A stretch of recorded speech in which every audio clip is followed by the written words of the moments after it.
Kan Anda mau cerita tentang pengalaman mistisnya di gunung mana Kak? Gunung Gede Pangrango ya. Coba ini kita dengar dari orangnya langsung. Kita bertiga teman-teman, ada Bella sama Nanda. Ini kita dengerin dulu cerita dari mereka berdua ya. Oh gitu. Jadi gini nih, waktu itu tuh kita punya pengalaman karena kan waktu itu udah lama banget nggak naik gunung. Nah, teman kampus kita tuh banyak yang ngajakin naik gunung. Adalah 8 orang. Berangkatlah dengan kondisi salah satu tuh emang ada yang ngenak badan. Nah, di sana kita kena badai. Ini sebelumnya gunung mana Kak? Gunung Gede Pangrango, Jawa Barat. Iya, kita kan naiknya dari Via Putri. Belum sampai pos 5 sebelum Surken. Nah, itu kita kena badai. Mana kita nggak ada tempat buat masang tenda. Jadi ala kadarnya.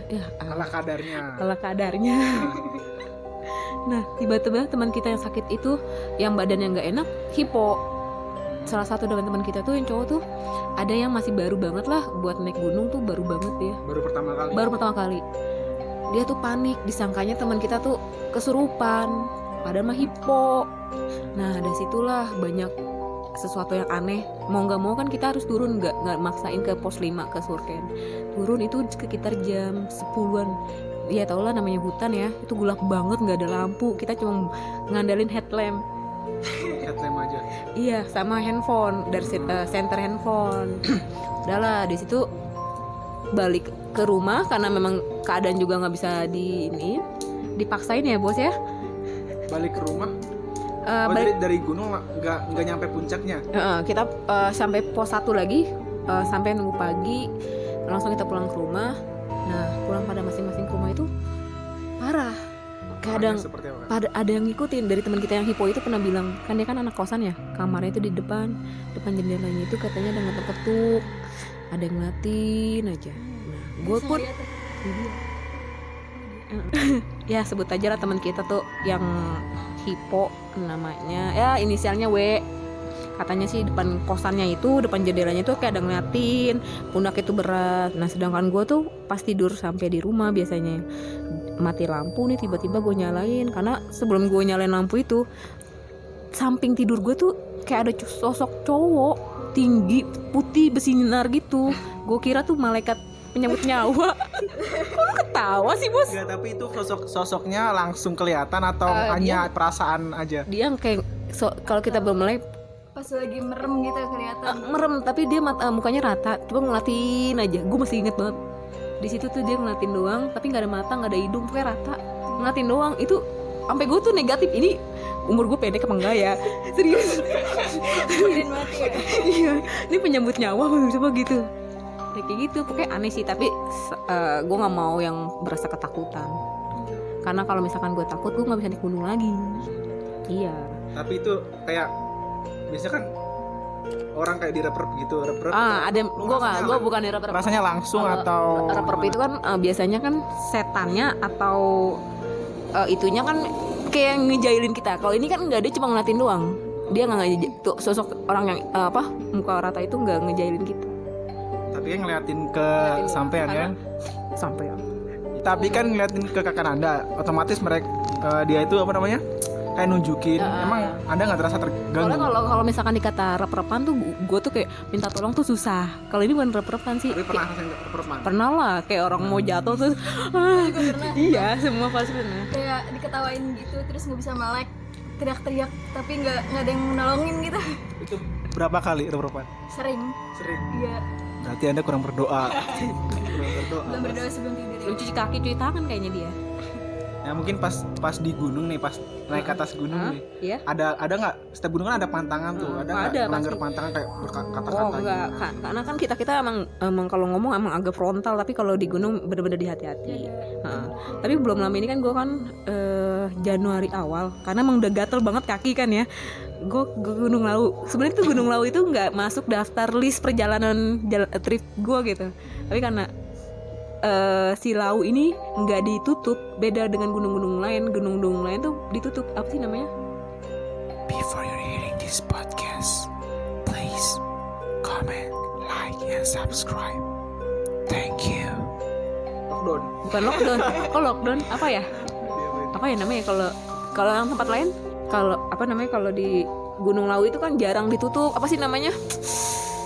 Reboisasi ya, apa sih bahasa reboisasi? Cuma di Lawu doang yang enggak. Gunung-gunung lain tuh banyak yang direboisasi. Perahu aja juga tutup. Dia enggak. Ya udahlah, karena teman gue yang di Jawa pada ngajakin. Oke lah, gue percaya mereka kan. Kita berangkat tanggal 25. Perasaan gue tuh tanggal 25 tuh datang bulan. Bener lah, kita berangkat tanggal 25, udah masuk di pos 1. Nah, gue udah feeling nih, gue tuh datang bulan. Bener lah. Jadi sebelum masuk pos 1 tuh masih di base camp bawah tuh emang gue udah prepare lah, beli pembalut, takutnya kenapa-napa ya kan, bingung. Nah, gue bilang lah sama teman gue yang pada ngerti, anak-anak Mapala itu paham lah. Ya udahlah, kita nyari batu yang gede buat ganti dan gue make, maksudnya ganti celana, kan celana gue kan udah nembus. Nah, teman gue bantuin lah. Itu buat nyuci. Batu tuh gede, Buat nutupin gitu loh, maksudnya kayak ruang ganti gitu. ruang ganti gitu Bel, pakai presitnya tenda. Dari situ ganti, katanya kan di Lawu itu mistis, tapi ternyata ya kalau kitanya baik-baik ya nggak kenapa-napa. Intinya mah kalau di Lawu itu mah sebenarnya nggak mistis, fantastis, beneran. Fantastis. Beneran. Mempromosikan Mungkin pernah kan dengar kata Lawu itu mistis, enggak, semua tergantung dari kitanya. Tergantung orangnya masing-masing. Iya, makanya gue makanya alhamdulillah pas sampai sana pulang pergi selamat. Iyalah, sempat hujan, badai juga jam 2 malam.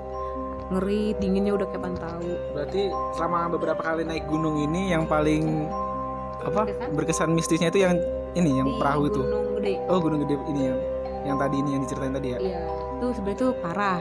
Dulu pertama kali gue ke Gunung Gede bukan sama anak kampus, itu gue yang sakit. Sakitnya gimana? Sakitnya sih muntah, mual, enek kayak lu naik ke Cipek itu Bel. Itu kan lu bilang, "Duh, mual kan." Tuh udah pucat ya. nah, itu lu masih mending Bel, gue udah muntah, gue udah bener-bener keluar semuanya. Dari belakang kentut, dari depan dari depan muntah. Kentutnya. Ampasnya keluar. Tapi nggak boker lah, Aduh. nggak boker. Setannya ikut Enggak. ketawa nih, setannya ikut ketawa.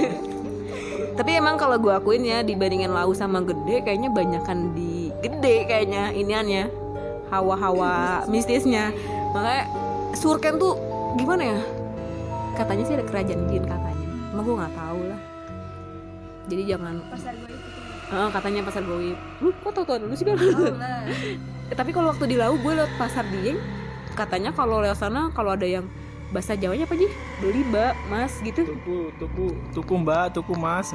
Katanya kita harus buang Duit. bukan duit sih, iya buang duit kayak 500 perak, 2.000 yang ada di kantong kita lah. Ibarat Dan itu suara doang atau ngeliat? katanya suara. Kalau lagi sial, tapi kalau lagi beruntung kayak gue nih nggak denger. Tempat menjangan di Itu laut. misalkan kita nggak ngelempar duit atau gimana tuh? Kalau misalkan kita denger tapi kita nggak buang uang, katanya sih lu bakal jadi penghuni sana. Katanya jadi sih. tumbal gitu Katanya maksudnya. iya. Oh iya, di Lawu juga tuh di deket puncak ada yang bunuh diri di bunker. Katanya ada yang bilang tuh Lama, udah lama atau? 2019 Berarti baru ya. Januari, iya, setahun yang lalu ya, kalau nggak salah tuh. Itu katanya sih ada yang bilang dibunuh tapi terus digantung, soalnya tuh kayak itu orangnya bunuh diri, katanya sih. Masih simpang siur. Jangan lupa makan boyem ya, karena Aduh, promosi lagi ini. nah, katanya apa? Terkenal itu ya. Katanya apa Yang aja masuk diceritain? pendidikan. Iya. Makanannya di situ katanya sih galak, katanya enggak sih, boyem tuh baik. Dia doang yang jualan di atas gunung. Iya, dia doang. Ada sih banyak sih bea sebenarnya. Cuma tenornya dia. Karena udah tua ya. Pokoknya di sana mah kalau di mana-mana ya, apalagi tempat kayak gitu ya hati-hati aja kalau ngomong, ngobrol. Kalau udah sampai turun mah nggak apa-apa lah.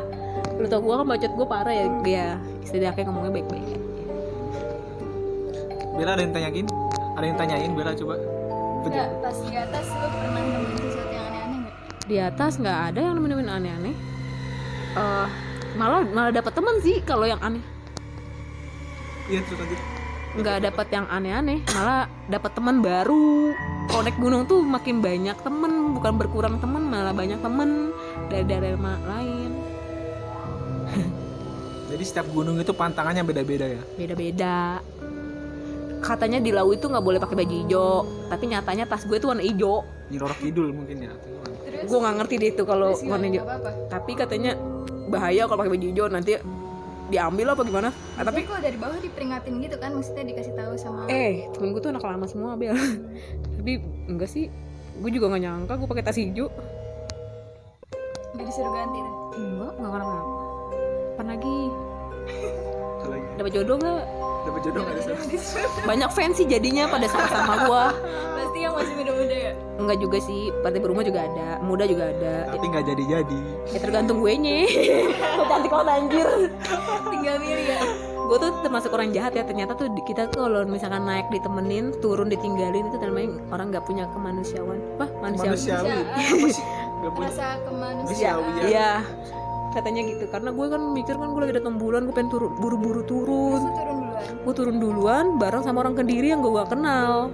Nah, gue pas sampai di bawah, oh iya tas gue kan sama orang yang bawain itu ya. Pembalut gue ada di tas lagi. Percuma dong gue turun buru-buru. Iya bener, percuma. Enak sih pas ke laut, sumpah gue pengen ngulangin lagi ke laut. Dengan treknya pengennya. Tapi nggak takut dengan cerita-cerita mistis yang ada di sana. Semua tergantung dari kitanya. Sip. Udah.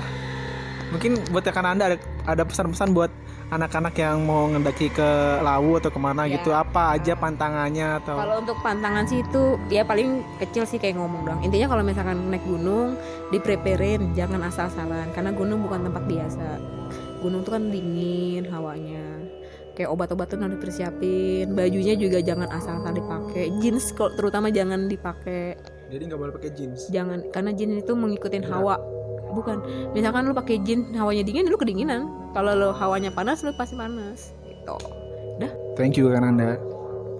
Iya, sama-sama Aji.